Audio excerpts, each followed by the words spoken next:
So next we have David Jaber.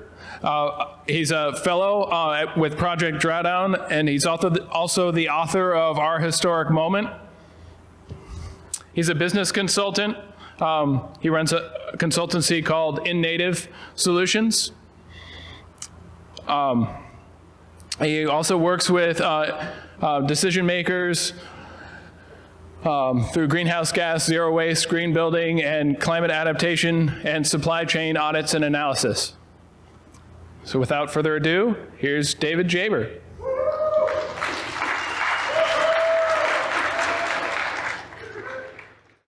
I thought Dr. Van Urzen did a great job kind of just setting the vision and inspiration for kind of what we're going for. It's only through, I think, collaboration that we're really going to see the breakthroughs that we need. And many thanks to Damien and Carrie for pulling together this event. So as Damien just mentioned, my name is David Jaber. I'm a Project Drawdown Fellow, and I'll get more into what Project Drawdown is later, although I understand many of you are already well aware. I'm also author of Our Historic Moment, Purpose, Planet, and Places to Intervene. So I've been doing book talks this year, so that's kind of where this is coming from. Both of those efforts will show up in what you are about to see here, and my hope is actually to keep this pretty short, so you have to ensure you have plenty of time to dig into the core of today's work. My purpose in being here is to share some of the concepts that have had a major influence on my life. The book is a distillation of my last 20 years of thinking about how we should be spending our time on the planet and what our priorities as a society should be. So participation in Project Drawdown was just a logical extension of that focus. Another reason I wrote the book, quite honestly, comes out of a sense of real frustration that we haven't made more progress than we have. Whether I look at things like the outcome of the 2016 election or other indicators, it's clear to me that not everyone is on board with what I and what many of us, see as our priorities. So with that, let's talk about vision. Imagine, see thriving communities across the globe and thriving communities of all life, embodying health, a high quality of living, and lush natural surroundings. So why are we in many ways not close to this vision? At least many of us have a sense that we're not close to this vision, whether we're looking at how society uses natural assets or resources, global trends in ecology, or the state of human rights. And given what science and investigative reporting is telling us, that's a pretty credible perspective. I think, however, further exploring how close we are to that vision, we start to get into questions of what progress looks like and how you actually define a world that works for all, one which regenerates all the different assets and resources that it is built upon. So to get on the same page, we should address at least two questions. One, what are the indicators of a healthy global society? And two, what are the interactions of the different components of that society look like? Political, economic, organizational, and ecological. To answer these questions is to craft a vision for the world. And what I want to do now is just read a first excerpt from my book. Regarding where we need to be, the practices of Indigenous peoples embody one answer. As Indigenous people live in concert with the land and use local resources. Their lives are powered by biodegradable resources and bio-based energy. The Indigenous directly feel the impacts of land mismanagement in many cases, allowing them to take appropriate action. And over the millennia in which all were Indigenous, we had a world that was sustainable, verdant, and healthy by many measures. The challenge is that very many of us have far outstripped our Indigenous roots, and we have developed industrial-scale supply chains that reach widely beyond our local carrying capacity. We don't see all or even most of the impacts of these systems that gather, process, and redistribute minerals, fibers, and crops from across the globe. Yet we, at least those of us in more resource-intensive nations, have become accustomed to lives that depend on creating those impacts. The vast bulk of those who benefit from these systems would like to maintain our advances in technology and science and make those advances available to more people should they wish to engage in them, while mitigating, if not eliminating, the negative repercussions. With this as the backdrop, in steps R. Buckminster Bucky Fuller. Bucky was a widely acclaimed designer, educator, and thought leader of the 20th century.